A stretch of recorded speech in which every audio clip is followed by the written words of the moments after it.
C'est une image dont tout le monde se souvient. Le 26 juin dernier, lors de la première étape du Tour de France, cette jeune femme au ciré jaune, grand sourire au passage des coureurs, avait provoqué la chute d'une bonne partie du peloton à Sizun.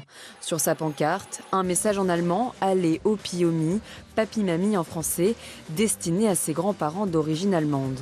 La jeune femme avait alors pris la fuite avant de se présenter aux gendarmes de Landerneau 4 jours après les faits. Elle avait alors été placée en garde à vue.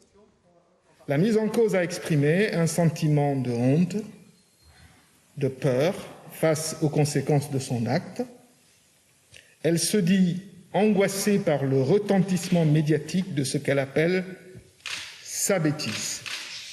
L'image du carambolage avait en effet provoqué un torrent médiatique et de vives réactions sur les réseaux sociaux.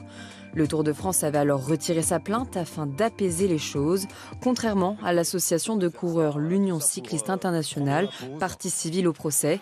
Il ne demande aujourd'hui qu'une indemnité symbolique d'1 euro afin d'attirer l'attention du public sur l'attitude à adopter au passage des coureurs.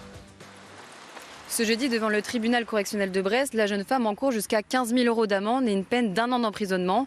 Pour rappel, elle est poursuivie pour mise en danger de la vie d'autrui et blessure involontaire. Et son avocat a d'ores et déjà fait savoir qu'il ne parlerait pas à la presse. Selon une source proche du dossier, il pourrait plaider la mauvaise organisation de la course et le manque de sécurité.